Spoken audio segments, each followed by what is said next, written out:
Welcome to the Wired to Hunt podcast. This week on the show, I'm joined by my good buddies, Dan Johnson and Tony Peterson, to discuss the current and future status of our hunting culture.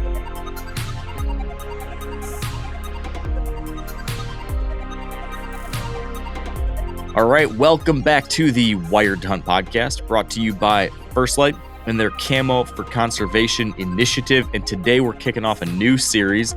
This month of March, we're going to be exploring the culture of hunting. And by that, I mean all of the fraught and murky issues related to who we are, how we do what we do, why we do what we do, and all of those things related to hunting here in America, how we represent ourselves, how we conduct ourselves, the things we do, the way we talk about what we're doing, all of that. It's one of those topics that is tough to talk about, honestly. And that's why I thought we should have a whole month dedicated to it, speaking with different people with different perspectives about where we are today as a hunting community and where we're headed in the future. Is that a good place? Is that a concerning place? And what kind of influence can we as individuals have on what that future looks like? That's the game plan. That's the discussion we're going to be having. We're going to be talking about everything from fair chase ethics to technology to access and hunter numbers and media, social media, you name it. We're going to get into it. We're going to press all of the controversial buttons and hopefully come out of this thing with a few new ideas, maybe a couple different ways of looking at things. And my greatest hope is it will help us as a community, point us towards a better future for this thing that we love so much. So with that all said, with that kind of runway ahead of us, today's episode is going to start light.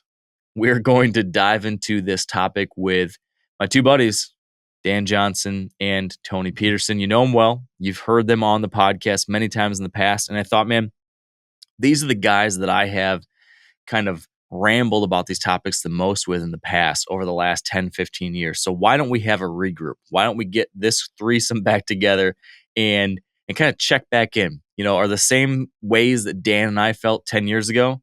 You know, do we still feel that way today? Do Tony and I feel the same now as we did 5 years ago when we first started touching on some of these things? What do we think about the future? Each one of us has a different perspective. We come from a different background. We hunt within a different context of situations and locations, different sets of values, maybe in some cases. So the three of us wanted to come together and just kind of lay a groundwork for what we think about some of these topics, some of the challenges that we have with them, some of the ways that we're trying to wrestle with them, and use this as kind of a launching off point for the rest of the month. And I think that's what we achieved. It's a fun one. There's definitely some classic everything, I guess. If you followed the podcast in the past, you probably know what to expect. If not, you're in for hopefully an engaging conversation on these topics with a little bit of weirdness thrown into.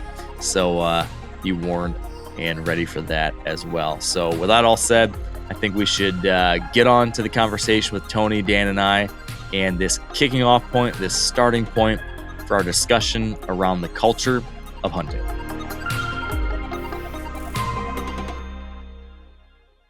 All right, with me here for another episode of the podcast, I've got my two right-hand mans, Dan Johnson and Tony Peterson. Thank you guys for joining me for this one. Yeah, buddy. Appreciate it, Mark. Last time the three of us were together was the roast of Mark Kenyon. And I was at the Vortex HQ back last September and just talking to the guys there, and several of them brought up the fact that was one of the funniest episodes they've ever listened to, and that they enjoyed it so much they actually listened to certain bits where you guys were giving me hell multiple times. So gonna try to keep us from having round two of that, but I don't even remember that episode. You might have been blacked out. What's in that coffee, Tony? Yeah, seriously. In my frozen coffee mug. Mm-hmm. Yep. Well, Mark, I'll tell you what.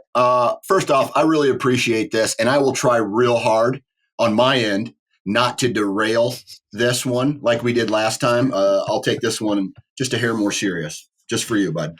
Yeah, I'll believe it when I see it. Hey, Mark. Mark, do you get the impression the way Dan's talking and presenting himself right now that he got into some anabolic steroids this weekend? He's coming off a big weekend. Yeah. I could see that. Did you have a cage fight this weekend or what, buddy? What am I being aggressive right now? It just feels like you're yelling at us. Maybe I'm sensitive because I live with multiple women, but That's right. It feels like you're coming in hot, buddy. Oh, I'm sorry. I didn't mean it. I mean, I have two of my best friends right here. Why would I want to do anything to hurt, number one, their feelings or physical harm? Hey, I'll take a step back if you think so. I did see on social, Dan, your daughter is whooping on some other girls in wrestling, it seems like, huh? Yeah, she's kind of turned into a savage this year, and it makes me very happy, especially when she starts to get to the age where she can start dating, and I know that she can defend herself against, maybe some boys with some, feely fingers, if that makes sense. Oh, so, yeah, we get what you're saying. You didn't have to go into detail, but yeah, okay. Yeah. I was gonna say, I feel like you might be living vicariously through her now, like you're watching her wrestle, and then you got a roid like in the bathroom behind, just to get ready for it. Yeah, I'm ripping sinks out of the wall and stuff like that. Yeah. So, anyways, hey, Dan, this is a good lead into our conversation. So, Dan, I have a question for you because Mark, you're not at this stage yet. When she competes or your kids compete and they don't do very well or they have a bad day, does it like ruin your day? Truthfully, it only ruins my day because their day is ruined. Yeah. And so my daughter, I'll just use it because it's fresh from this weekend. She wanted to place. There were 17 girls in her bracket. She wanted to place this year. That means 8th or higher. And 3 of the 4 girls that placed, she didn't place. She won her first match, lost her next 2. Of the girls that placed 8th or higher this year, she's already beat 4 of them. And so she didn't place. She was devastated, and I was devastated, not at her performance, but because she was devastated. Yeah. Same with my boys when, they strike out or they have a bad game where they drop a pop fly or something like that, or my oldest boy wrestles too. When they have a bad day, I have a bad day, not because of the expectations, but because just how they feel. Yeah. How about if they do something really embarrassing, like a big mistake? Like when you mean a big mistake, do you mean like a big mistake during a sporting event? Yeah. So, or like, let me just frame this up. It didn't happen this year, which was wonderful. But the last 2 years, my lunatic daughter has made a basket in the wrong basket 2 years in a row. Yeah. And she actually shakes it off. But I mean, it's so freaking embarrassing. And you're like, and you can see it coming, just like, oh my God, I'm so excited to get the ball right here. And I have no defenders around me because everybody else is on the other end of the court. And you're like, don't shoot. And of course, they make like 1 out of every 25 shots they take. And of course, they always make that one. Yeah. It's especially embarrassing now the girls are 16. You'd think that by now they'd have it figured out. Now that they're driving themselves to the court. Hey, okay, Mark, you got 2 boys. Yeah. Okay. And so, Tony, whether you know or you don't know, boys are way different than girls, like emotional, right? But you were talking about, do you ever get embarrassed about your children? And my youngest boy's watching Paw Patrol the other day, and he's laughing. I hear him cough real loud, and then I hear him say, "Oh boy," and then hit himself. And then there's silence, and he walks up to me and goes, "Dad, I pooped my pants." It was a really good episode. And I'm just like, what, buddy? Yeah, Dad, I pooped my pants. I'm like, just a little bit? He goes, no, it's all in there. So that's when I get embarrassed. Yeah. Even though there's no one to see it, I'm just like, oh, dude, you're old enough where, you shouldn't poop yourself. Well, But imagine how he's going to feel when he finds out that you talked about that on a podcast to thousands of people. And he's just this poor little guy who got too into his cartoon. Yeah. Dude, he loves the Paw Patrol. When my daughters were like 5, the flu was just raging through our house. And I remember just walking down my hallway, and one of my daughters was coming the other way down the hallway, and she just stopped and she just looked at me, and I could just see it on her face. I was like, "You just shit your pants, didn't you?" She's like, "Yep." Like, you just watch it. So then do you have to do that thing though? Like, where lots of times a kid does something dumb or makes a mistake or whatever, and then you always try to step in with the parental example, like, "Oh, don't worry, buddy, I've done that too." Did you have plenty of those kinds of stories for your daughter, Tony? Yeah, oh yeah. Once every 10 years. That's kind of my cadence. I think you're covering some things up, Tony. Once every 10 years. Come on. No, I mean like a good one, like in public or whatever. Yeah. Okay. Yeah. So I'm not just talking about those ones when you're working from home and you're like, "Oh no." Hey, Mark, you better course correct real quick, I was gonna say. It's going the wrong way. Before we go any further down this path, the reason I had you on here was not to talk about digestive issues, but to talk about culture. And culture and community. You know, we've done this podcast for more than 10 years now, and both of you have been on a whole lot of these shows with me. We've talked sometimes like on purpose about the culture within our hunting community, and sometimes it just happens out of nowhere. But over the years, we've talked a lot about what's going on within this world of people that we, share the woods and waters with. We've talked a lot about things related to politics that are impacting hunting. We've talked about things related to media. We've talked about things related to technology. There's all these different topics that kind of swirl around the culture of this thing we do and love. And so this month, my thought was to talk to a handful of different people about where we stand now. 2024 seems like there's a lot of stuff in the water. There's a lot of, I don't want to say drama, but there's a lot of things going on these days that I think are influencing and will continue to influence what the future of hunting looks like. So I thought before we dig into this deep, we should kind of set the stage with the three of us and kind of see where our heads are at, kind of circle back on some things that we've talked about in the past, gosh, I remember early days of the podcast, Dan, having these conversations with you, raging against hunting media and different things like that. So it's like, let's talk about some of these things and how our perspective has maybe changed in the years, or maybe how it's hardened and stayed the same, how things maybe look different to us now that we're more on the inside, at least in the media side of things. We've been in the hunting media side now 15 to 25 years or so between the three of us. We've all been hunting most of our lives. So for me, that's been like 36 years, for Tony, 60 some. And we've all kind of had these wide ranging experiences. So that's where my head's at. That's what I want to get at here. I'm only 7 years older than you, right? It feels like an eternity, man. It feels like... Well, I'm a lot more mature and wise. You're right. Well, that's not necessarily where I was thinking, but hey, this is where I want to start. I kind of want to think about this like a health check, like an annual physical on the hunting community, like just checking the vital signs, checking the status, checking where things stand now. So if you were to step back and look at the culture of our hunting community as a whole, and you had to rate the health, like if you were a doctor of some kind, and you're going to say, man, and I'm mixing metaphors here because I'm going to say like an F to A scale. So maybe this should be more of like a teacher analogy, but whatever. What I'm trying to get at here is, if Tony, you were going to look at the state of the culture of hunting right now and give a grade level, A down to F, what would you rate where we are right now? And give me like a quick explanation of where your head's at when you come up with that grade.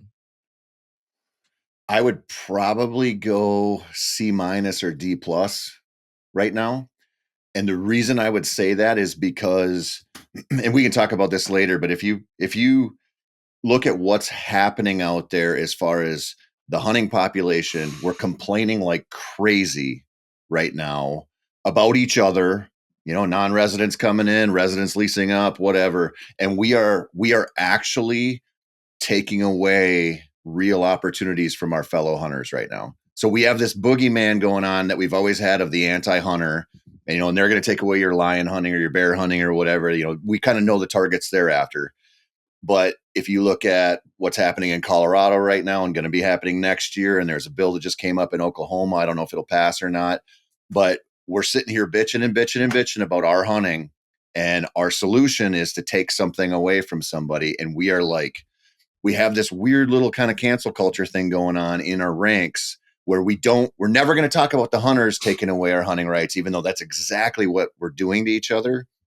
And we're really caught up in that right now. And that worries me a lot. All right. I want to dive into more of that, but let's get to you, Dan. What's your answer? What's your take? So I read that email, and I think the reason that there's so much, I don't necessarily, I'm going to use the word division, but I don't know if that's the right word, because I feel like there is no one hunting culture. I think there's multiple hunting cultures. Yeah. I think that if you're a landowner or you have money, your grade is going to be much higher than someone who is a public land hunter, who's blue collar and doesn't have the budget for hunting like others do. And then that is much lower, right? And so I can only talk on what I know. If you have a ton of money, if you own ground to where you're able to manage high quality, deer and put money into it, there's no reason for you to be upset at things. But if you're struggling to find access, if you're struggling to find 1 or 2 acres in public that other guys are coming in on all the time, that's just the reality of public land hunting. But I think there's two different cultures that are fighting against each other, and nobody's right and nobody's really wrong, because both are hurting and both are helping in a way. There's positives and negatives on both cultures. So you didn't give me a grade though. I mean, it's hard.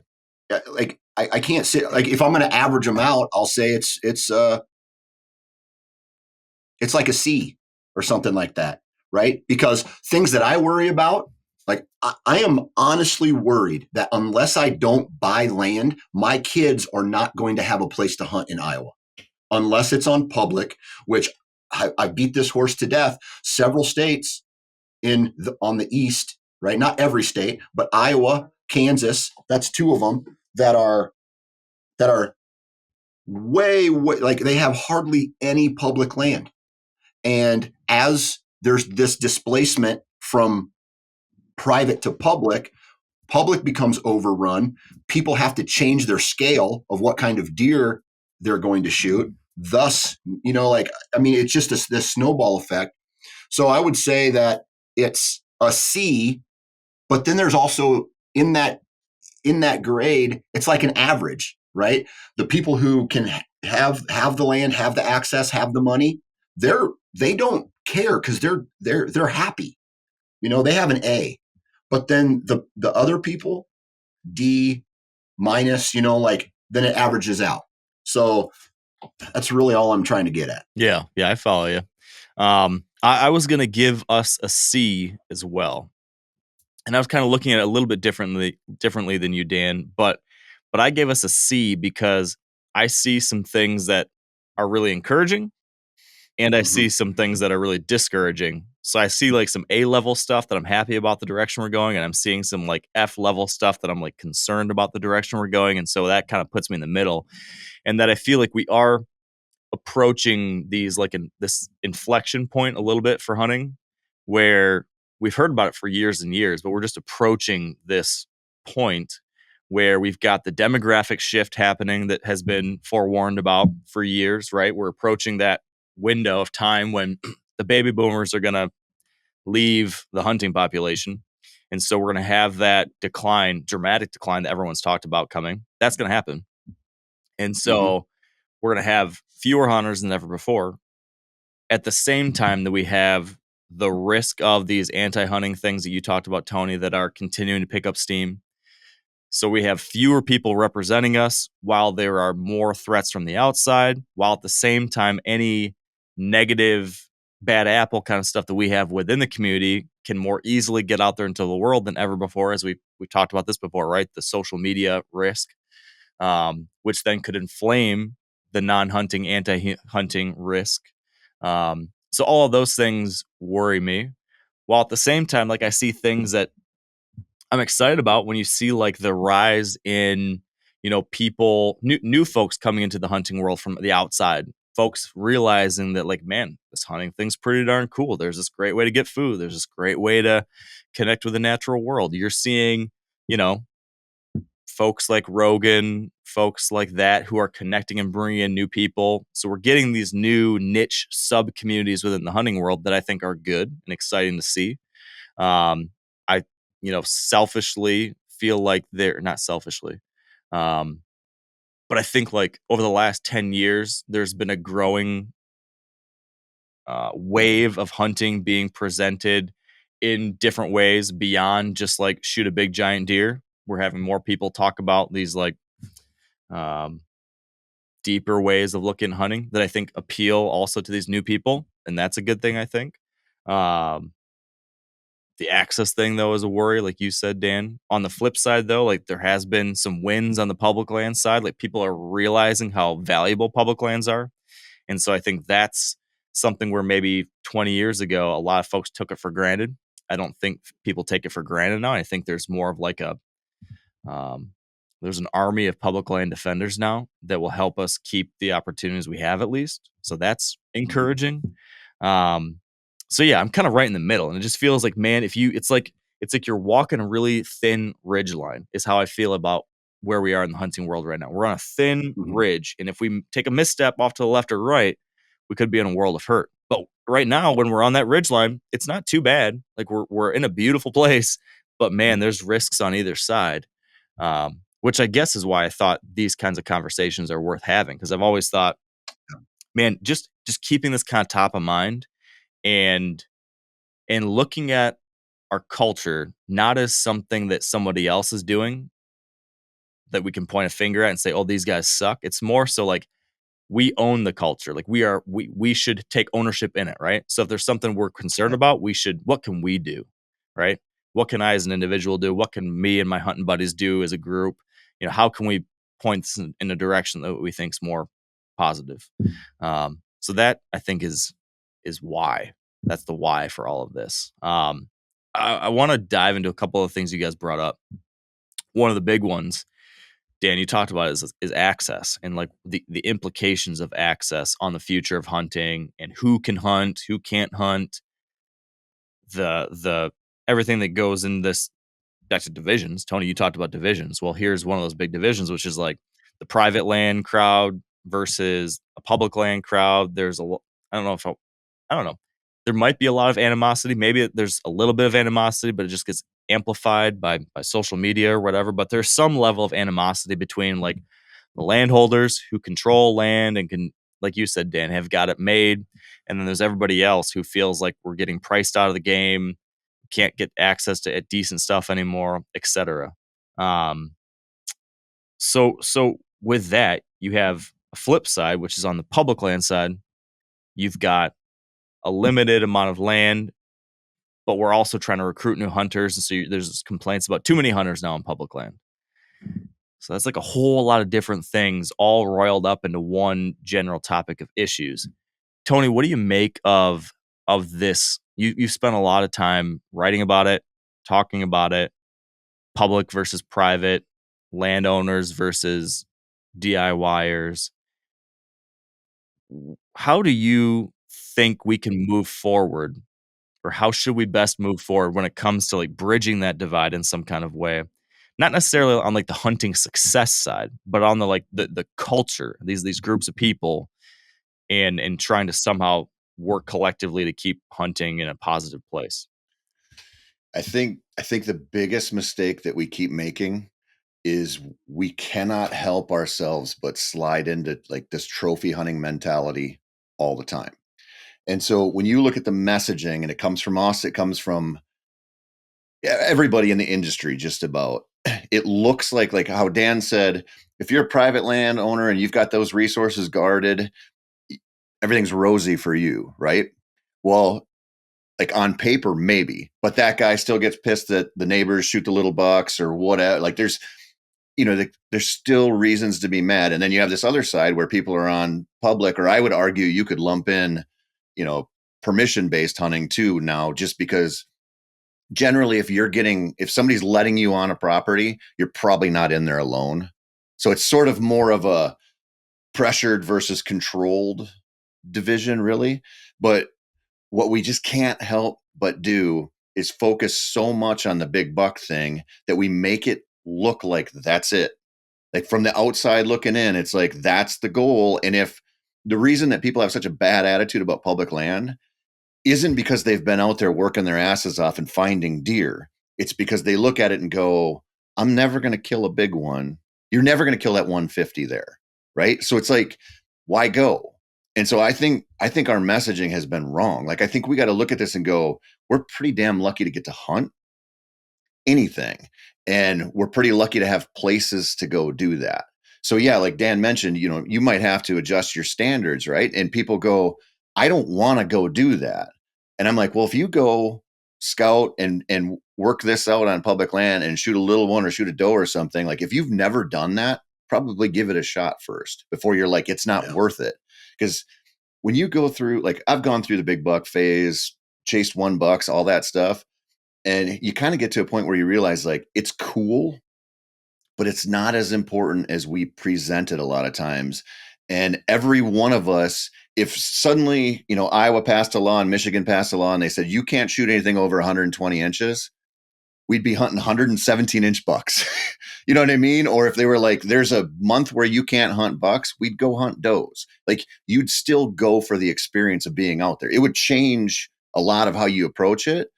But I think we've made a big mistake, and we fell into this in like 2008, 2009 when the Power Couple Sportsman's Channel thing was really on the rise, and then it broke, and all of a sudden Steve Ranella and Randy Newberg come in. We do this to ourselves, but I think we have to be aware of it and just go like, hey, the mature buck thing's awesome. It's fun. It's cool to see them coming through the woods and focus on them, but it's not like that's not the sole reason for anyone to do this. And we have to be careful about our messaging. So what does that come down to though? Is that on the media, or is that on individual hunters? Like who has the power to change this? If we think it's a thing that needs to be changed, where does that change come from? We do. I mean, I think this stuff filters down. I mean, before, just think about it this way. Before the Drurys and the Lukoskis and the Kiskis and these people figured out how to essentially grow giant deer and keep them around, how many people did you hear about just randomly in your life that were doing that? You know what I mean? None. Like right. And so, I mean, there were probably people who had that kind of figured out in the sanctuary thing forever, but it wasn't like a wide scale. Like you're not surprised if you do a MeatEater live event or go to a deer classic, you're not surprised when people talk like that and present that style of hunting. Well, that didn't come from that didn't come from the general population. That came from people who had to kill big ones on TV and figure out a way to do it. So I think it comes from us. I'm going to disagree because not wholly, but just on some parts of that. And I think it's situational based off of where you live and where you hunt. Because back in the day, and I didn't, even when I first started hunting when I was 12 or 13 years old in Iowa, as far back as I can remember, it's always been big bucks. It's always been that, hey, dude, like even before the Lukoskis moved to Iowa, and I had permission on any place that I knocked on doors, right? Farmers were telling me, don't shoot the small bucks. Like, don't shoot, like I can remember the first time I ever got a trail camera picture. I went and I got it developed. I showed the farmer, I go, check this buck out. At the time, it was a big buck for me. It was like a 125-inch 8-pointer. And I was like, oh my God, I'm going to try to shoot this buck. He hops out of his combine. He looks at it and he goes, don't shoot that buck. Don't shoot that buck. Shoot, put a little bit more time in. There's much bigger deer around here for you to shoot. And so the culture here is different than the culture in Michigan. The culture here is different than the culture in Texas. And so it's always like the way I grew up, it's always been about antler size. What's changed, in my opinion, is the age. They brought the age class into it to almost justify the sole purpose of shooting big antlers. Of course. There's people there. Yeah. You know what I mean? Well, and so it's like, oh, dude, I only shoot big deer. Well, I only shoot old deer.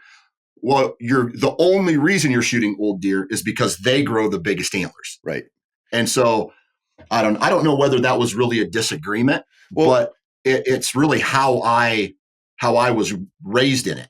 I know there's been pockets like that for a long time. What I mean is, like, the guys in Pennsylvania, when you were 12 years old, they didn't know about Iowa. You know what I mean? Like, you might have heard or whatever, but it wasn't, some dude down in Louisiana wasn't like, I'm going up to hunt Iowa for big bucks.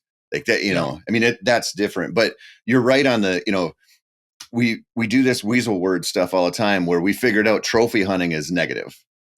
Like, from Africa to the US, wherever, if it's pure trophy hunting, it is not very palatable to the general hunters and to the general population. So we went, well, mature bucks, they're responsible. Like, that's a responsible way to hunt. But you're right. We just kind of switched the definition, and we're like, they just happen to have the biggest antlers, and like, we don't wait for them to get 8.5, 9.5 years old on the downswing. Yeah. We're like, yep. Let's kill them in the prime. But let's what's the alternative? Because if you're saying trophy hunting or being all geeked out about antlers, big antlers has been a negative thing in your view, Tony. And from like the anti-hunt to what you're saying, the fact that this idea of trophy hunting has been proven in many, many surveys, like trophy hunting is very unpopular with the general public. So if the idea of trophy hunting is going to hurt us in the eyes of the non-hunting public, who have the majority and the opportunity to strip us of our privilege. So if that's a bad thing about it, if people are getting bummed out about hunting because they can't meet the expectations they have based on the trophies they see on TV, if you're saying, Dan, that we're losing access to quality places where people can kill big deer, is the alternative just I guess I don't know, where do we go from here? Because all of that's true in a way, but at the same time, we all still like to shoot big deer. We all still get geeked out by big deer. And whether we want to admit it or not, big deer are also the thing that everybody clicks on, that everybody taps on Instagram, that everybody watches on YouTube, that everybody wants to think about, wants to see, wants to watch on YouTube. It's the deer I want to see when I'm driving around the roads in August, and I'm hoping to come around a corner and see a big giant buck in the back of the bean field. So how do I just, like, these are things I've thought about a lot. We've talked about a lot. I just don't know where we go from here when we all agree, like, we like this thing, but we also know it can be toxic. Well, I think. Sorry, Dan. Oh, go ahead, Tony. Well, I was just going to say, I don't know what the answer is, Mark, but I would argue, I would die on this hill that our focus on big deer has been a negative to hunting.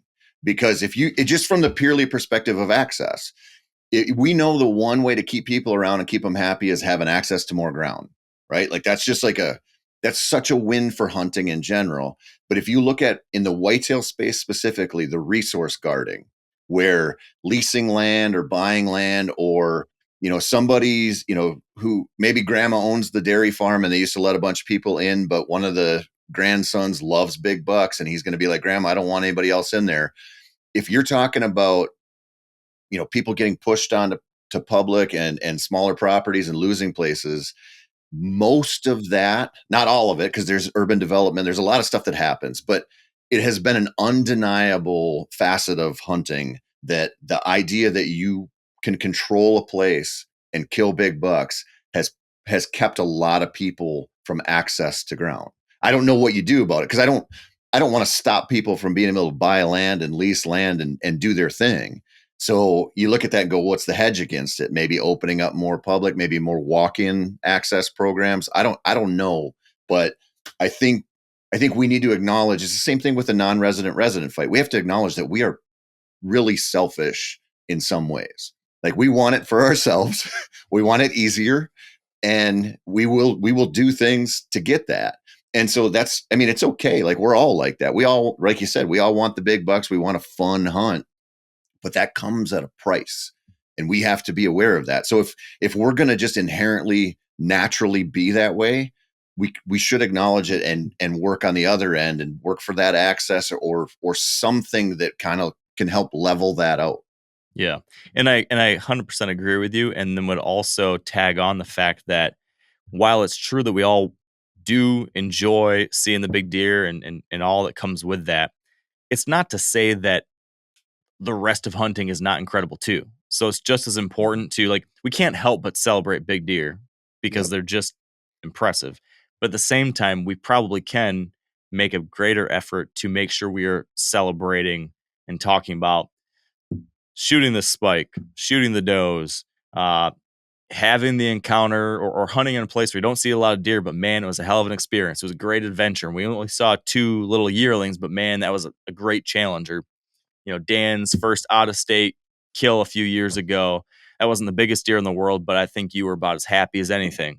So I think those stories deserve just as much airtime and as much celebration from each of us, either as the media or just hunting individuals too. Like, that makes a lot of sense to me. But what are you thinking, Dan? I've seen your wheels turning. So there was, I don't know, like I'm sure I didn't make it up. Like, there's a statistic that I think about a lot, and that is the amount of acres per hunter. And so what I'm seeing is a giant split in what I'm assuming. Like, I don't have any hard facts for this, but this is an assumption, and this is what kind of, while one group of hunters is taking up more land per acre to do their thing on, there is another group of people who that acre per hunter is shrinking. And so their experience is going down because obviously wild deer or wild game in general is not going to want to hang out in an environment where there's more predators than there is, just a higher ratio of predators as you get to the other side. And so what we have here, and Tony mentioned it, is we have certain groups of people who are gatekeepers for the natural resource. And they are, man, I'm trying to think of a positive word here. They are in charge of the natural resource, right? They're doing everything. They're not doing anything wrong. They just are doing their thing on their land or their leased land or whatever, and it grows. So I think, going back to your original question, the word that I want to throw out there, in any time you want to change culture or change a person's thoughts or beliefs, somebody has to sacrifice something. And whether that is a guy who is notoriously a large private landowner, his sacrifice may be let a guy who lost a property hunt his own farm. Maybe set some expectations for them. Give him access to the kingdom, so in some way, shape, or form. The other one on the far end would be, if you're a public land owner, you may have to sacrifice time to take somebody else hunting or to help a fellow hunter find a good place to hunt, or talk to the person that you have permission on and just be like, hey, listen, I got a buddy. He doesn't hunt very much, or whatever his story is. You mind if he hops on with me and I can kind of take him under my wing? Those types of things. And there's so many different examples of that moving forward. But you can change, an individual can change, I'm assuming rather easily, but an entire culture, an entire group of people, you ask people to, hey, do me a favor. And in Tony's example, it's trophy hunting or big antlers. Hey, I need you to stop caring about big antlers. What? Like, what? You want me to stop caring about big bucks? Big bucks are what I think about every day, right? Yeah, I need you to stop thinking about that for, the rest of your life. And so in order to change the culture, and that is a tsunami, trying to stop a tsunami. The way I think it would be damn near impossible. Yeah, and that's why I don't think you can stop that. I think you more so just have to create a tsunami in the other way too. So you have growing energy for the other parts of hunting as well. And back to like the access thing and the challenge here, I think something worth noting is like, you're right. There's if we recognize that this this access thing and this kind of distribution of resources not being fair, right? It's also just the reality of the world. It is what it is. Like we have a very in-demand resource, which is whitetail deer or land access. And we either accept the fact that that's how things go in a capitalist society, or we try to become, redistribution of income commies or whatever. So we're not going to go that route. So the fact is, like, this is what it is. And people with their hard-earned money bought their properties, did their thing, and God bless them. But I think you bring up some good points, Dan, which is like for those that have, there's the old saying, I don't know where it came from, but like with great power comes great responsibility, right? I think it's worth reminding all of us, for those of us that do have access, for all of us that do own land or have a lease or have great spots, like, remember there's other people out there who don't have that. And maybe we can all do a little bit more to share our access in one way or another. That's one way we can help on this issue. On the flip side, Tony, you brought this up, and I think it's a really good thing too. We still need to continue working to add new access. So let's make sure that if we're going to bitch and moan about not having enough public land, then we should each and all of us individually be working to increase access opportunities by supporting any legislation that comes down the pipeline that might lead to new access, by learning about the Farm Bill, which is the bill every 4 or 5 years that funds many of these walk-in habitat programs, that gets you the access in Kansas, that gets you the access in Michigan, that gets you a lot of these private land properties that are opened up to public land hunting. That's all funded through the Farm Bill. And so learn about that, learn about how to talk to your senators and representatives about supporting that when it comes up for reauthorization this coming year. That's something we can do. And then, of course, fight like hell to make sure we don't lose public lands. I think those two things, if you have access, share it. If you care about public access, fight for it. I do think that's one thing that all of us could partake in to some degree. Maybe it's, if you own land, invite a bunch of people. If you just have permission, see if you can have permission to have a buddy join you a couple times, take a new hunter, whatever it is. I think those are a few like tangible things we can do that chip away at this a little. But if we're all not trying to do our own part in this, the avalanche is going to keep on going down the mountain. It's only going to get worse. And I think that's so many things within this larger conversation of like where things stand in our culture. There's all these micro issues, and all of them are going to continue sliding down the slope. Whatever the easy thing is, that's where things are going to go, unless we as a collective within this community all decide, okay, you know what? This is a thing that matters. I'm going to do my little part. We can all do our own little part, and that all adds up. Like you said, Dan, you can change an individual relatively easy. It's really hard to make a whole community change their mind, but we don't need to do that. All we need to do is own ourselves, and that does add up to something. But Mark, on that point though, Mark, I think there's like I think when we talk about this, if you're like, oh, we need to wholesale change the hunting culture, what we like, one of the big things we just really need to do is the perception. So when you mentioned earlier about the haves and the have-nots, it's like that's how it's going to break down. Some people are going to have a lot of resources. Some people aren't going to have very many. That's how nature works, right? But in our very specific instance here, I feel like we would benefit so much from all being more honest about, the easy hunts we have and the hard hunts we have, because it's so easy to try to default and paint yourself as like such a badass and like this was so hard and I worked so hard for it, when we You've been know doing this that, for 15 years. dude, some hunts are hard and some are not.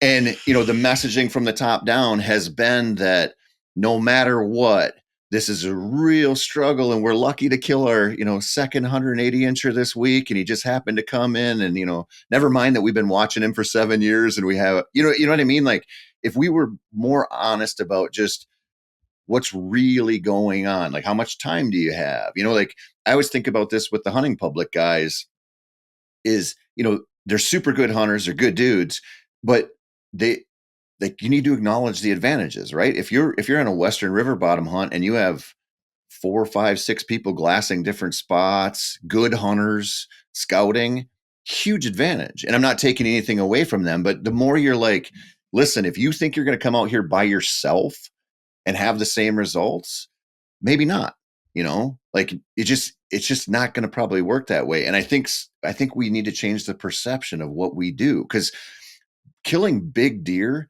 is really easy on good, like really good properties. Like that's a special scenario. And so you look at that and go, well, that 160, that is not the same kind of deer that a lot of people are hunting. And I think we all inherently know that, but just to change like how we look at it and go, yeah, some people have that and that's great, but that's not the reality that a lot of people are walking into. Like you got to adjust what your expectations are for your time in the field. Like that has no bearing on what you're going to experience. Yeah, I feel like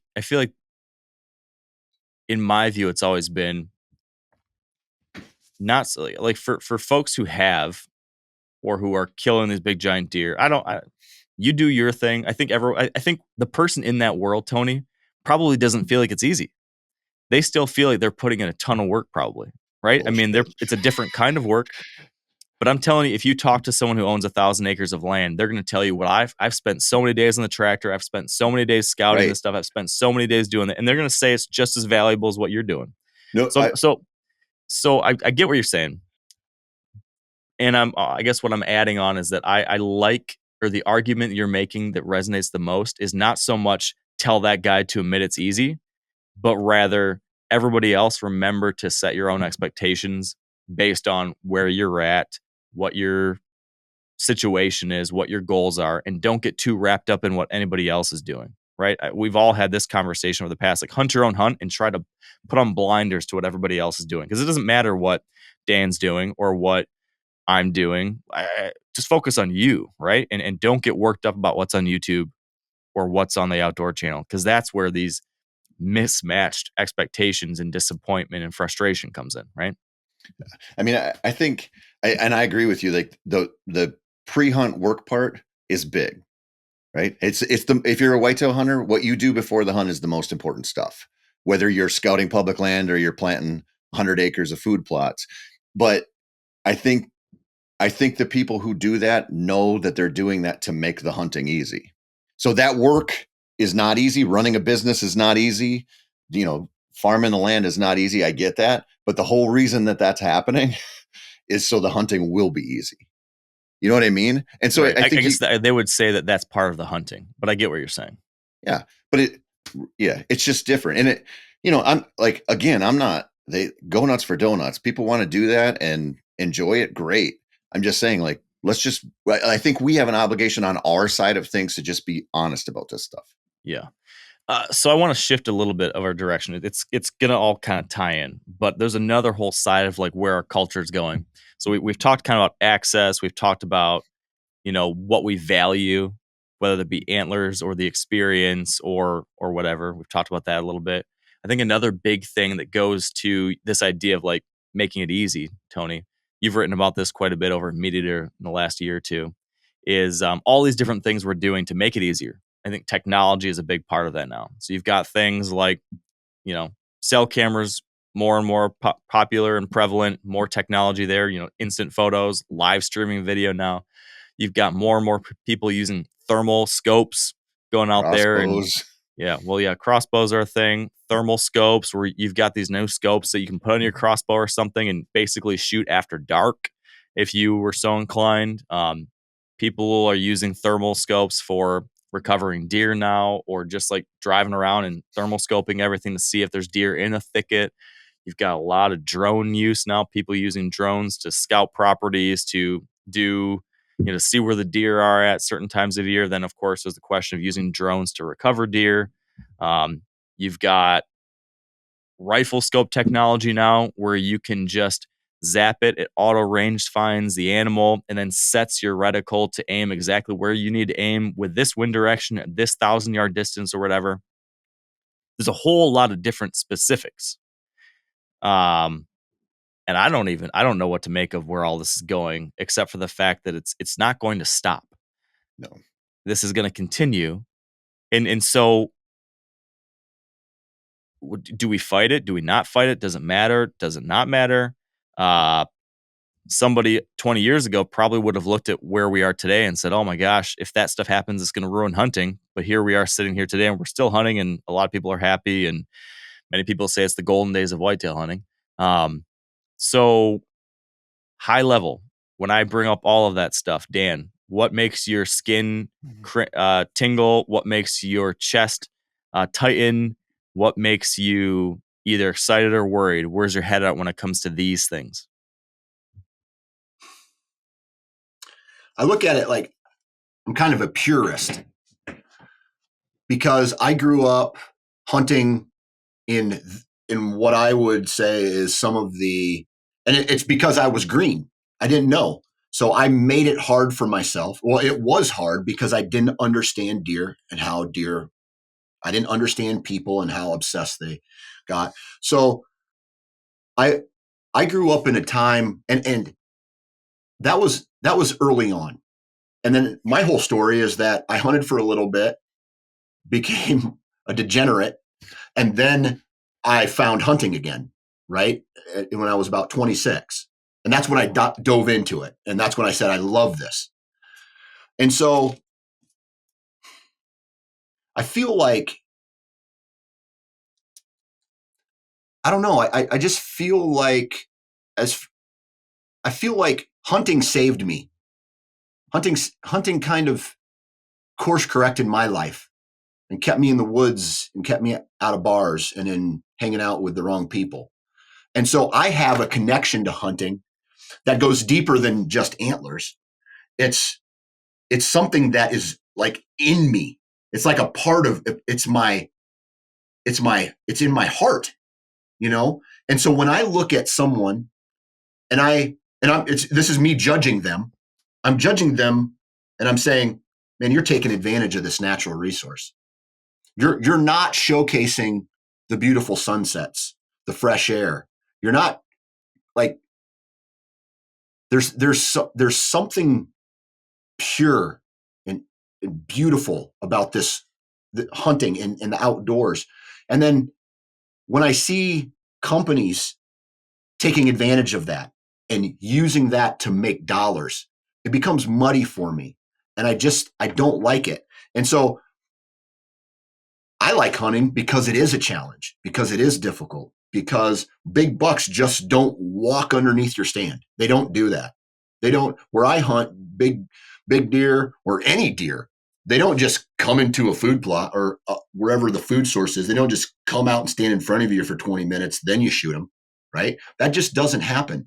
And so when I see someone wanting to make something easier, I just kind of laugh at it. And because all they're doing is hurting themselves, right? They're trying to say, oh God, I need a weapon that has a longer range so I don't need to get as close, thus risking getting blown out. Oh, well, I don't want to scout because it sucks in August when it's 90% humidity.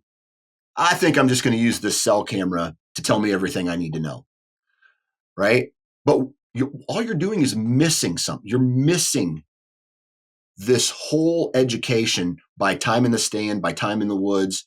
And so I'm only comparing all of that to me and what my personal likes and dislikes are. And that's the trick, though, is like, and where I struggle with all this on is we're always judging based on where we put ourselves. Like, so we've got our thing, which is where I draw my line. So this is what I think's okay. But there's always going to be someone who's a little bit more comfortable, and there's always probably going to be someone who's a little bit less comfortable, right?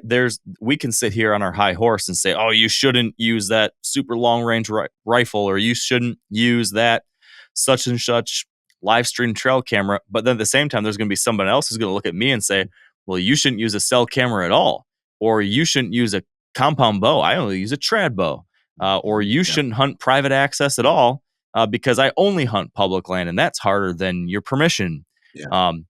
So what I don't know, and what I am constantly trying to figure out is how do we, as a community, wrestle with what is appropriate versus not? Because in the end, we, the hunters, the community, should be just making those decisions and not the companies, right? Oftentimes, we'll just go along with the company. If the technology is there, we just use it. That's the easy thing to do. But I would say that we should rather, in some kind of way, try to self-enforce or try to be the ones who are helping direct this stuff versus just what's the next money-making thing, right? But how do we do that in a way that isn't just me saying my view on this is better than your view, or where I'm at's better than where you're at? I don't know practically how we tackle this as a community because of the fact that it is inherently such an individual choice. That's where you go with it, though. I think so. I think you present this message of if you want to use every advantage you can, 100-yard crossbow, bait piles, cell cameras, whatever. I think we have to just present this image of like, are you happy? Because you hear a lot of people bitching about their hunting, and so is this, is having 12 cell cameras out there making you happy? Because you're not going into the woods as much, for sure, right? Like you're not scouting, you're not putting it in. It's like, there's a reason you're going to go run 18 miles in the mountains when you could just buy a medal from Amazon. Sure. You can cut out the whole training process and the race and have the trophy, but it's not the same thing, right? Like there's a reason that you're challenging yourself that way. So I think for some people, they're out there and they're like, I have, 5 days a season to hunt because I have 6 kids at home and a demanding job and whatever. I want every advantage I can get. And I think there are some people who are looking at it going, I feel like I should be using a lot of this stuff because it promises me an easier filled tag, but it's not making me feel better. I'm not enjoying it as much. So I think you have to look at that. I'm seeing this with some of my buddies because they're at the age where they're buying properties and they're building them up and the food plots and the box blinds and all this stuff. And it's to the point where they don't really have to scout anymore. And that's a big, like they're missing this big part of whitetail hunting. And it seemed like on paper, you'd be like, that's the dream. You've got it made. You can go in here and sit on Halloween and you're going to have a great hunt and see a lot of deer and maybe kill a big one. But there's something missing for some people who need that. So I think on an individual level, just like with the hunting media, like I think on an individual level, you have to go, am I happy? Like, do I enjoy this? And kind of you have to work with that. And maybe one of the solutions here is leaning into it's maybe the same solution to the whole trophy hunting whatever that I think we've all recognized has gone too far in some ways. Rather than bemoaning it or pointing a finger like, oh, you got to change, you're the problem. The solution might almost always be celebrating the other alternative side, which is like celebrating the fact that, man, this other stuff's pretty darn cool too. Celebrating the fact that the hard work around the scouting or the hard work behind the whatever, or the doing this without cameras or the doing this with the harder tool, celebrating the joy in that and the fact that doing these things in these different ways without the extra technology is worthwhile as well. So it's not necessarily bringing down someone else because everyone's going to do what they're going to do and we're all going to draw our own lines in the sand. But maybe it's shining a positive light on the value of this alternative way, which is becoming more and more alternative. It's that.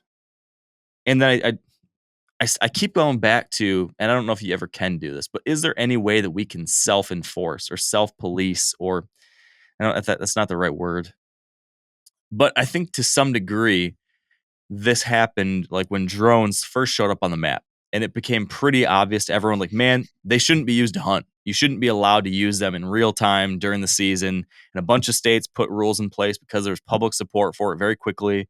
And we said, man, that's too far.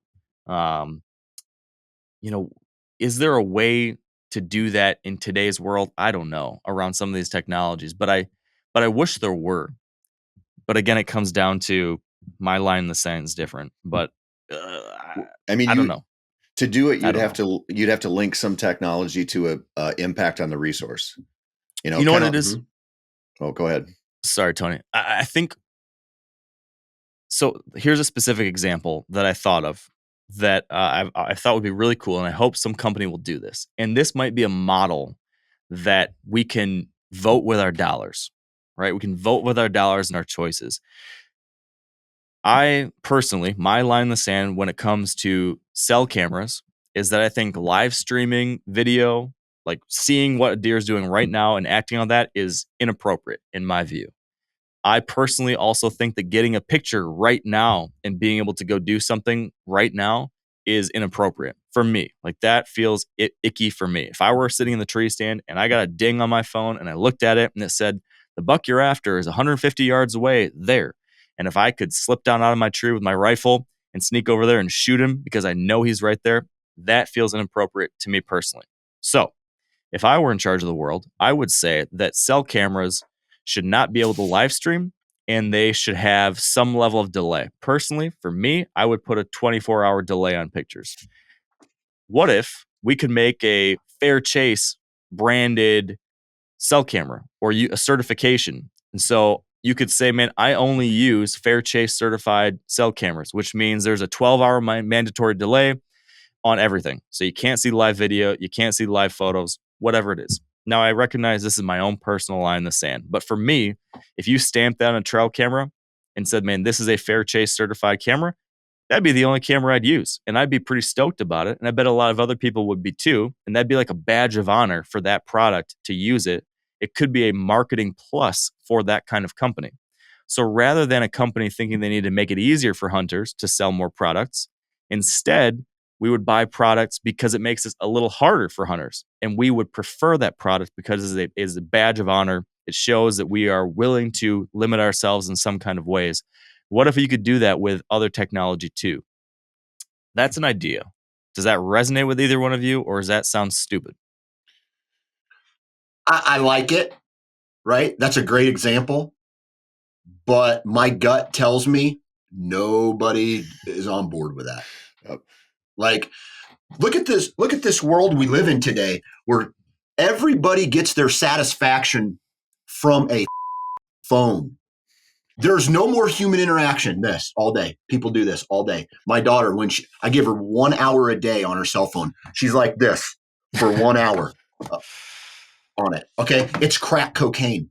Right. And so you tell someone, hey, here's a cell cam. Oh, no. It does not send you pictures. It only sends you pictures at midnight when you're sleeping. Are you kidding me? People do not, like, general humans, they're not going that direction. But when I say that, I'm saying democracy, that we live in a democracy. And if people hate cell cameras, Mark, or you want this Fair Chase cell camera, Mark, you know what you get when you live in a democracy? You get the opportunity to rally like-minded people and express that opinion to the Department of Natural Resources. And you say, hey, listen, me and this 1,000 people, we don't like that a cell camera sends you something immediately. We want restrictions on cell cameras, and here's 1,000 people. The opposite side, they better rally. They better get a group of people, like-minded individuals, to say, well, hold on a second. I got 1,001 people right here, and we are in support of live streaming and all of that stuff. And I think a lot of it has to do with getting people excited about a topic, whether they like it or dislike it, getting the information, and then that's happening right now in Iowa. Okay. The Iowa Bow Hunters Association, the Iowa Sportsman's Club, right? We are taking strides because we have a community of like-minded individuals. And this is specifically about crossbows, right? There's a company out there, and I've said this before. There's companies out there that are sending lobbyists to Iowa in order to get crossbows legalized during the hunting season. They are doing that, or during the archery season. Now, mind you, Iowa already has crossbows, a crossbow season. It's during the late season muzzleloader season, but that's not enough, right? So these companies send lobbyists, and it's a cost analysis. If this law passes in this state, we will make X number of dollars. That's what it is. Okay. And so usually in the past, all of those laws get passed without the Department of Natural Resources taking into any data that they have. It's never like, hey guys, do you want this or not? And so what's happened is the Iowa Bow Hunters Association and some other organizations have stepped up, and they've said, we're not the ones calling for this. We don't want this rule to happen, or these said rules. And so what we've done is we've rallied a bunch of people, and we've gone to like you said, we've gone to our representatives, and we've said, this is bullshit. We don't want it. And so far, I believe we're on an undefeated streak of 11-0 for bills that this group of people disagree with. So this brings. Did I rant there, or did I answer? Did I answer your question? I was going to say something here. Hey, Mark, do you think this morning Dan was supposed to take Ritalin and he took PCP instead? Guys, I'm telling you, this, like, in all seriousness here, this is what I think about, right? I don't have any other passions in life. My children and hunting is what I do. And so I know you're joking, but I am on PCP all the time for natural resources. I'm serious, man. No, I love it. I want to just touch on that a little bit. So Mark, when you bring up this idea of a 24-hour delay on a cell camera, a fair chase camera, I think the reason that makes the most sense, and some of the stuff Dan's talking about makes sense, is because what we're going to do is we're going to have this technology that we already have. It's going to get better, and eventually it's going to have an impact on the resource or the experience. So they're going to retroact, and by that I mean the DNR, state game agency is going to retroactively go no cell cameras, or no, because that's the only option they have, right? Blanket ban. And so some of this stuff, if you just look in the future, it's the same thing with the forward-facing sonar and fishing right now. If you look into the future, there's going to be an impact on the resource eventually, because it's going to get cheaper. It's going to be more ubiquitous across everybody out there, and we're going to have to do something. And if they only have one option, which is not at all or wholesale, then they're going to ban it. And so I think some of this stuff is great. Like I like the idea of bringing a logical fight to them and going, we are worried about crossbows in Iowa. Here's why. Like we are a representative group of bow hunters, and this is what scares us about it. Same thing if you're sitting there and go, I don't feel great about live stream cameras. I don't feel great about anybody having, spending $120 and getting a cell camera that can send pictures to their phone instantly. So maybe this is where it starts. Like maybe that is what you need to do, is already be talking about these options, because they're going to come into play at some point, probably. Yeah. Here's the thing, though. Let me. Hey, Mark, let me finish a real quick thought. There's Tony, shut up. Take a drink of water, Dan. Drink of water. Old angel dust here. Go ahead, buddy. I haven't heard that term since high school. Hey, you can't fly, man. Stay away from the edges of tall buildings, buddy. Exactly. Okay. You know, I haven't done that. Maybe in a long DARE, time. Drug Abuse Resistance Education, can sponsor Wired to Hunt. Just say no, Dan. Just say no. Anyway. So you were talking about the buzzword here is fair chase. Okay. There's no definition of fair chase because in Ohio, you can use crossbows and it's illegal to use bait. In Texas, who knows what the definition of fair chase is down there, right? And so every community, every state has a different definition of fair chase. Yep. And so how are we supposed, I mean, unless you have like a flat law across the entire land, no baiting, no crossbows. It is not fair chase to use those things or cell cams or whatever the case may be. There's no definition. So how are we supposed to support or be against something that does not have a clear definition? Yeah, it's true. And it also, because these things are defined by the individual, it then becomes like this whole issue of personal judgment calls. And then it comes back to what Tony mentioned at the very top, which is all of these internal divisions, right? Everything we're talking about, many of the things we're talking about here, at least crossbows versus non-crossbows, or cell cameras versus non-cell cameras, or private land versus public land.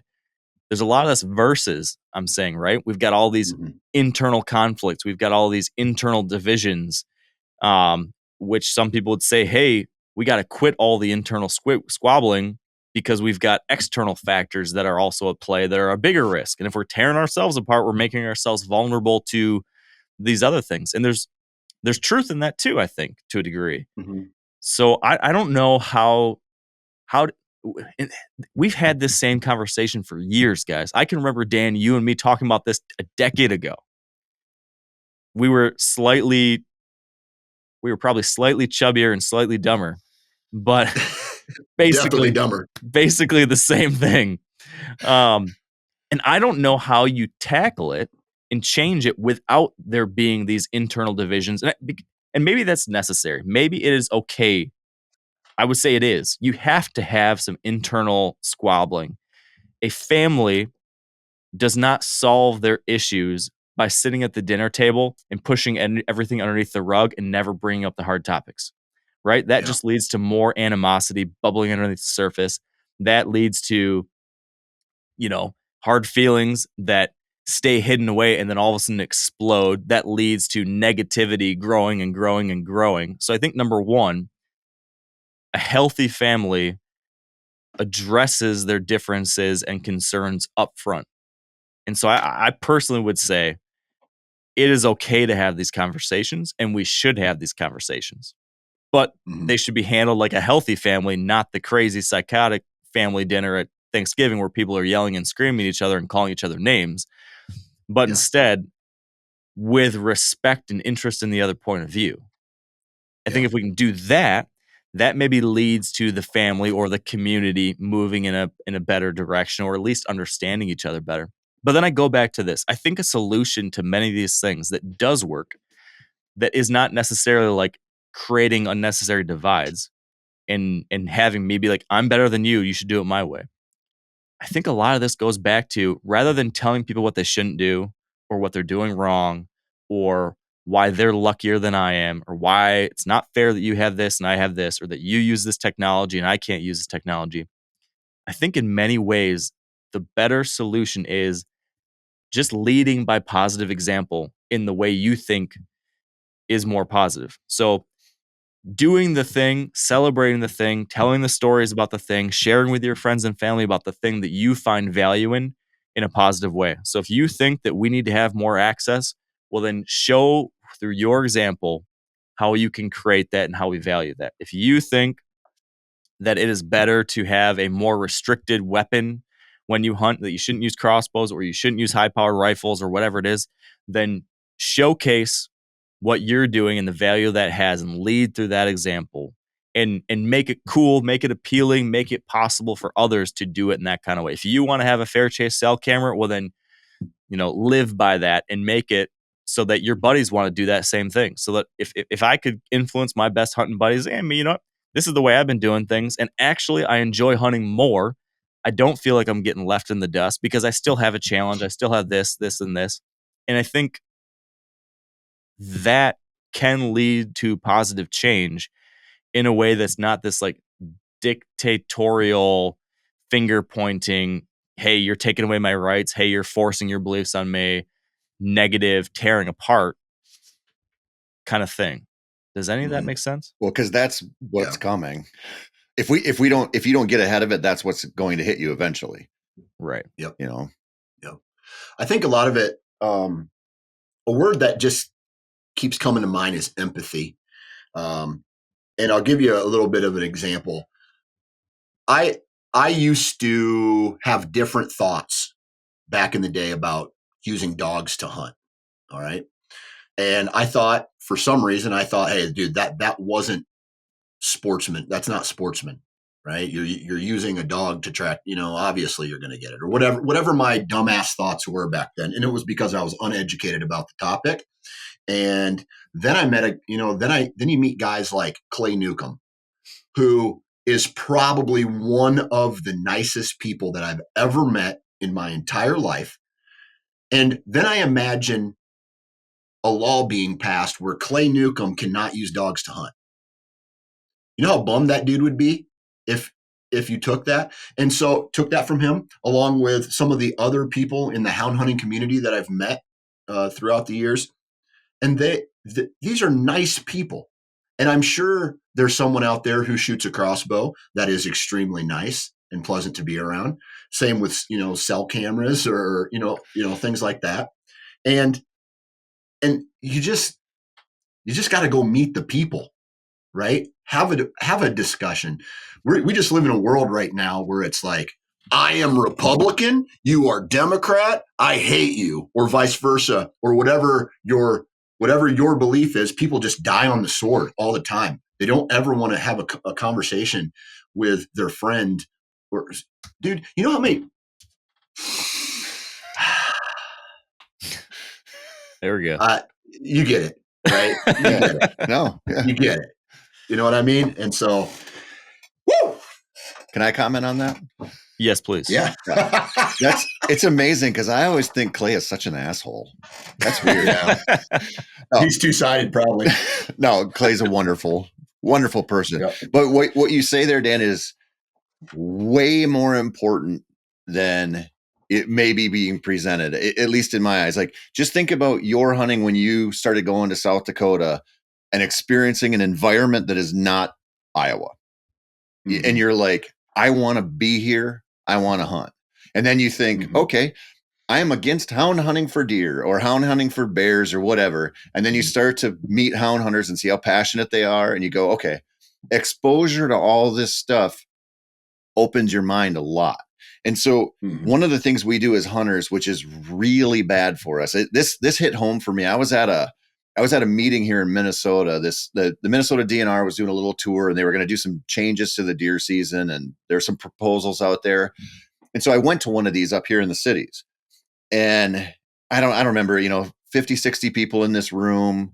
DNR makes their presentation. Everybody has a chance to talk. And what blew my mind was almost to a person in that audience, their only concern when they asked a question was, on my 40 acres, I don't see very many of this. Or at where our cabin is, we don't see this, or we've always had this. It was it's very easy to just look at hunting through the lens of this little world that you live in. That's your hunting spot. That's all you do. And as soon as you expand your horizons a little bit and do some other stuff, you realize like there's a pretty big world out there beyond the borders of the property you're used to hunting.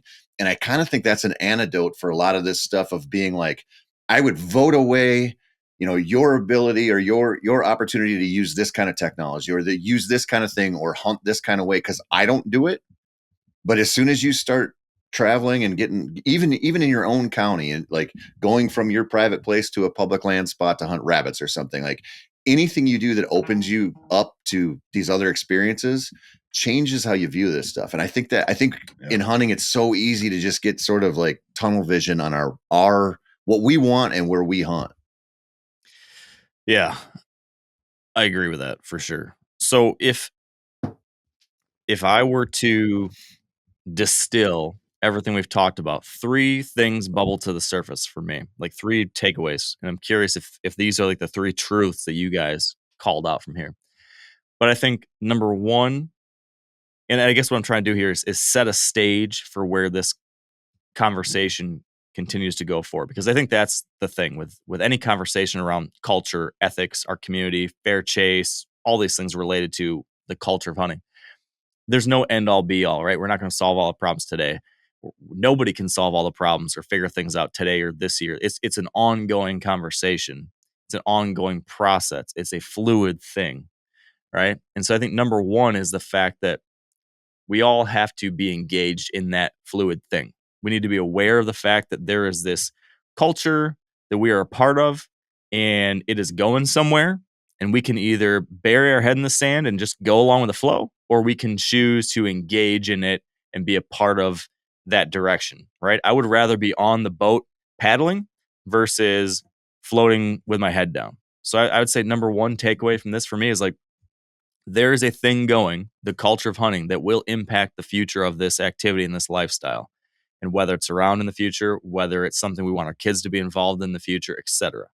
So be a part of it.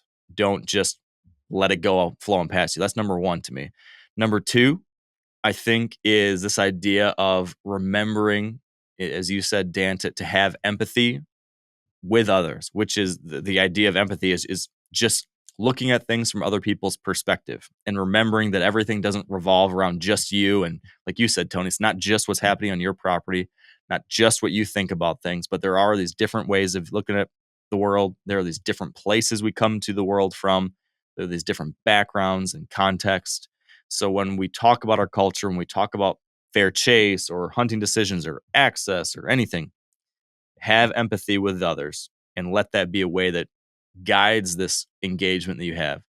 And then finally, I think that in a lot of ways, if you see a change that you think needs to happen in the culture and where hunting is going, I think in many ways we are going to do better if we try to influence with the carrot and not the stick.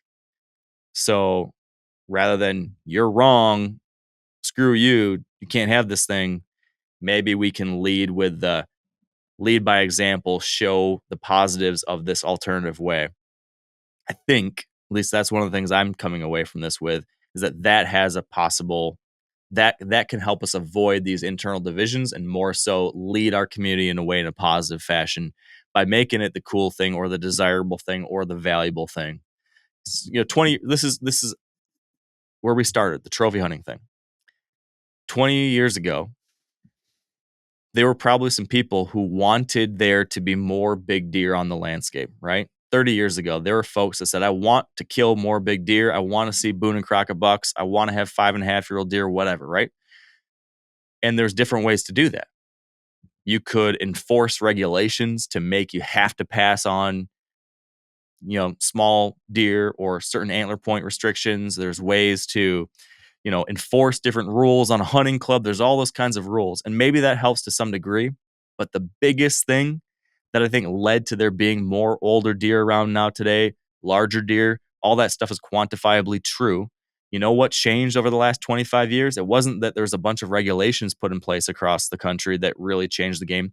It was that the culture changed. It was that media and people made it cool and desirable and aspirational to see bigger deer, to hunt bigger deer. You saw it was possible. You saw that people were having fun with it and everybody wanted to be a part of it. What if we could make the same kind of cultural change around these other things that we think matter by way of making it aspirational, cool, exciting, valuable? Not by putting some regulation or restriction or saying you can't do this thing. I'm not saying we shouldn't have regulations and all that. We should.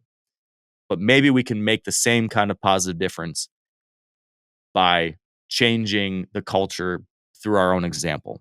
And that doesn't apply just to like the 3 of us because we're in media. I think the same thing can be applied to my buddy who lives in Southern Michigan, who has a whole bunch of other buddies and who goes to the wild game banquet and who shares his pictures on social media. That person has a level of influence too. And maybe that's a third thing that I'm taking away from this conversation and wanting to carry on as this month goes forward. Those are the 3 things that stood out to me. do you guys have anything else you would add to that for kind of the takeaways for folks to kind of be thinking about? Or is there anything I said that you guys think is off the rails? I think hunters have to start to have internal conversations with themselves. I have it all the time, right? Most people who listen to my podcast know my stance on crossbows. But I do have a heart, believe it or not. And I do think of people and it would be like, would this benefit them? Would it get them out in the woods more? Am I being selfish on some of these things? And I think it all really starts with ourselves and our thoughts and views on certain things. And then you can say to yourself, how much is this? Is this important to me? How much do I weight my ideology towards these things? And then you can say to yourself, you know what? I kind of have a problem with cell cams, or I kind of have a problem with this rule or regulation. And then you can say, hey man, I'm just not a fan of it. Here's why I'm not a fan of it. Because I hate to say it, but there's times where back in the day, I used to just have a blind opinion with no information to back it up. And ultimately what I did is I made myself look really stupid. And well thought out ideas and thoughts on how you make your decisions and then how you express those decisions to another group of people, I think are really important. Yeah. What do you think, Tony? Any final thoughts? I think we should have had Steve Rinella on this podcast. Steve would have put it much more articulately and be way less fun though than we had. Oh yeah, he's so boring. But what I'm saying is just big words. No. Like he just used big words, right? But if you're talking about changing the hunting culture, it's undeniable that a guy like that has such sway, And so, it's kind of a joke, but really, I do agree with you. Like, I do think we have a chance. Like, I think we have a chance to change how people view this first without going to extremes of banning this or that, or, advocating for something to be taken away. Because this is the thing that's biting us in the ass. And you're going to see this in Colorado next year. And, we want something. So we're like, we want fewer people out there because I want a better experience. That comes with consequences. Like, that's not a free play for everyone. And you saw that in Kansas. I think it was last year, 2 years ago, when they banned trail cameras on public land. It's like, the private land hunters are great. Screw them, whatever. But when you advocate for something going away, it's going away for good, typically. So that's not something to take lightly. Like, it's just because it doesn't affect you, kind of like what we talked about earlier. So I think, like, to Dan's point too, we should be careful with this stuff. Like, if you're sitting there and you're like, I hate this or I love this, like, put yourself in somebody else's shoes. Like, there's a lot of different individual experiences happen out there. So I think that the most dangerous thing we do is quickly decide to cancel something or quickly decide to take something away because it feels like it will benefit us in the short term, because you're taking that away from somebody. And that's going to affect somebody in a negative way. So it's like, yeah, you're like, oh, you have the power now because you're on private land in Kansas and it doesn't affect you. Well, guess what? What if those public land hunters or those people they mount an offensive against baiting? And you're like, oh, well, now this is an issue that affects me. And so I think we just have to be very aware of that stuff. Like, when something goes away, when the government's like, no, you don't have this anymore, it's freaking gone. And we got to be careful about that. And I think there's two sides of every story too, right? And and take this how you want to take it, but for every Steve Rinella, there's a Matt Rinella. You know what I mean? And so somehow those people have to come together and have a conversation and communicate with each other. There's the public, the private. There's, you pick the outliers in each thing, in each category. Those people need to have a conversation with each other. I think that's a good place to leave it, in that we have to engage on these things. Like, we have to have these conversations. And there's a big difference between having a conversation versus yelling at each other across social media. Right. Mm-hmm. Right. And so I think that is a really powerful thing that we can all try to do a little bit more, is like engage in real open conversations with people about these things, and recognize that screaming at people, name calling, that doesn't get us anywhere. But having a little bit of empathy, trying to understand other people, talking about these things, trying to be a part of the solution, lead by example, engage, that's going to take us into a direction where I think we will have a more long-term future for this lifestyle. Hopefully healthy resources that we can enjoy, and all the other good stuff that we value. So this is a starting point. This is a beginning to a several-week conversation with some other folks that will hopefully be much smarter than the three of us. And I don't know if we brought any answers to the table. We asked some questions. I don't know if we have answers, but maybe these other people will. So I appreciate you two helping me get some thoughts and some questions bubbling up and boiling around in the heads that our listeners will hopefully be able to engage in themselves in these coming days and weeks. Definitely. Thank you, gentlemen. Thank you, Mark. I love you. Love you too, buddy. Hey, Mark, quick here. Do you think the next time we get together like this, it'll be an intervention for Dan? Usually you're supposed to talk about that stuff off air, Tony. Oh. I'm just going to email you some links to some rehab facilities, Dan. The next time I log on and there's like a therapist with you too, and you guys have to read a note to me. It's like, dear Dan, you're so bright, but sometimes the darkness creeps in and you're violent. Yeah. So make sure you guys tune in next time. All right. And that's a wrap. Thanks for being here. I hope we gave you a few things to think about as we move forward. And until next week, thank you for being here, and stay wired to hunt.